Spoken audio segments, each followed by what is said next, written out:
Привет, друзья! Добро пожаловать на мой канал по-русски издалека, и как всегда, с вами ваш хост Сергей. Сегодня мы будем говорить о цветах, о том, какие символы они олицетворяют, какое значение они имеют в русской культуре, а также какие цвета люблю я и почему. Прежде чем мы начнем, не забудьте поставить лайк этому видео и подписаться на канал, если вы это еще не сделали. Поставили? Хорошо. Поехали!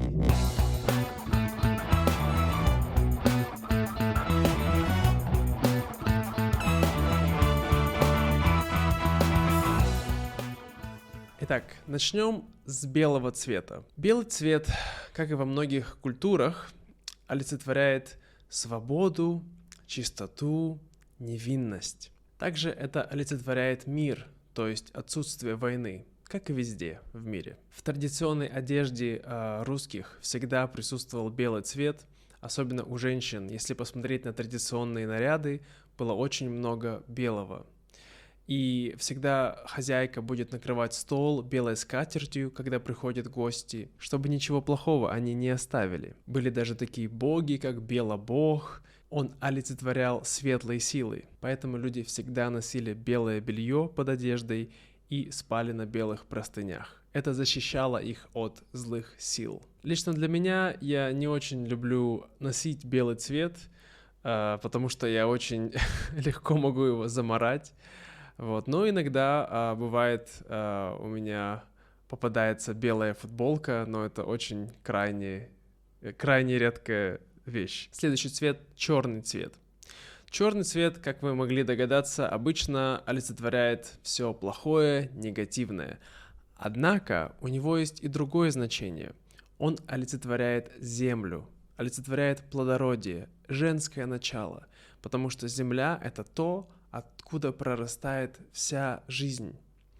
Поэтому часто раньше на одежде рисовали узоры, черные узоры, которые олицетворяли вспаханное поле, из которого должно потом вырасти, не знаю, пшеница, наверное. Я люблю носить черную одежду. Сейчас я не в черной, я в серой, но очень во многих моих видео вы это видели, потому что она очень практичная, она сочетается со всем и хорошо смотрится на разных бэкграундах. Также черный цвет, как правило, люди носят, когда траур в семье, когда кто-то умер, а белый цвет, наоборот, носят, когда у них свадьба, какой-то праздник.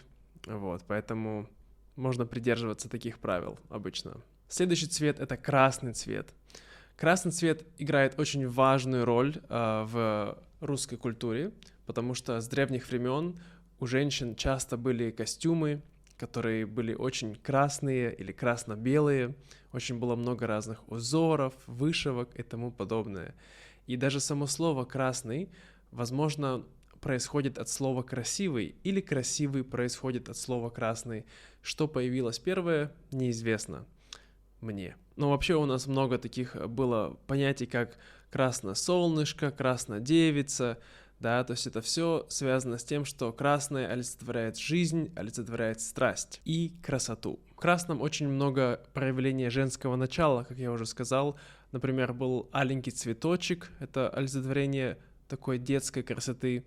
Это красный мак, это символ женственности. Красная ягода — это символ тоже любви. Однако современная психология считает, что люди, которым нравится красный цвет, они не очень уверены в себе, и тем самым они хотят показать, что им нравится власть. Красный цвет очень активен и может перевозбудить нервную систему человека, поэтому долго смотреть на красный цвет не рекомендуется. Синий же цвет в русской культуре всегда символизовал спокойствие, силу, целеустремленность. И также это был связан с мужским началом. Как вы знаете, в русском есть два разных цвета. Есть синий, а есть голубой. Голубой — это более мягкий синий цвет, поэтому он символизирует молодых мужчин. А синий — это уже более взрослые, более крепкие мужчины. Мне всегда нравился синий, потому что он для меня олицетворял небо. И я люблю вот это голубое небо, очень красивое. Для меня это всегда был кайф смотреть на синий цвет. Это был мой самый любимый цвет с тех пор, как я был маленький. Зеленый цвет олицетворяет жизнь, олицетворяет природу, как вы можете понять, растения. Для меня зеленый всегда был очень важным цветом, потому что я не могу жить в жизни, где я не вижу зеленого. Для меня очень важно жить на природе или, по крайней мере, недалеко от природы. И я всегда люблю носить какие-то элементы одежды с зеленым цветом. Для меня зеленый — это жизнь, это деревья, это природа. Что интересно, ученые подтверждают, что зеленый и его оттенки являются самым распознаваемым цветом среди людей. То есть мы можем видеть самое большое количество оттенков зеленого, чем любого другого цвета. Желтый цвет. У желтого цвета есть как позитивные, так и негативные. С одной стороны, он символизирует солнце, жизнь, игру, радость.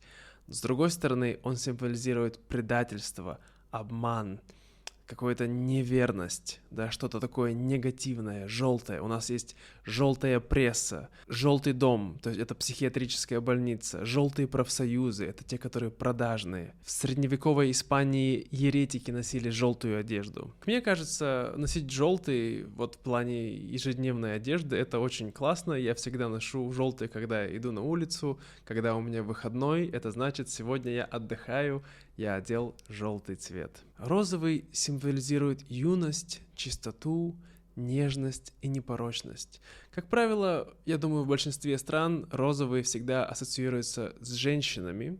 Это, конечно, зависит от того, насколько он интенсивный. Это может быть такой алый, легкий розовый или очень ярко-розовый.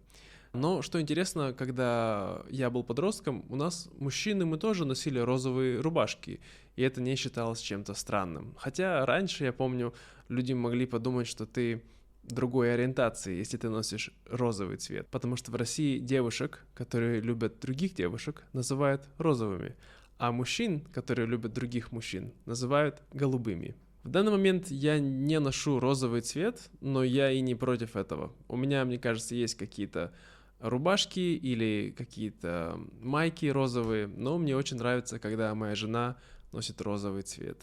Любимая, если ты смотришь, носи больше розового, тебе идет. Другой цвет, который очень важен, это фиолетовый цвет. В русской культуре не очень сильно присутствует фиолетовый цвет, однако он очень сильно присутствовал в истории Европы. Это был цвет монархов, цвет власти, цвет мудрости в то же время. Для меня лично я всегда любил фиолетовый, не знаю почему. У меня было много фиолетовых рубашек, когда я учился в университете. Это что-то есть такое загадочное и привлекательное в этом цвете, возможно, что-то мистичное, я бы даже сказал так. Как говорит современная психология, люди, любящие фиолетовый цвет, стремятся к самопознанию и саморазвитию. Я думаю, это правда.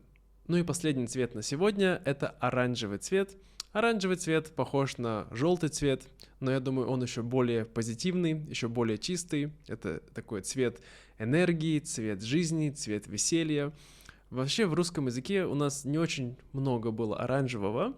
У нас были люди рыжие, да, это те, у кого рыжие волосы, и это всегда считалось тоже таким, я бы сказал, необычным явлением.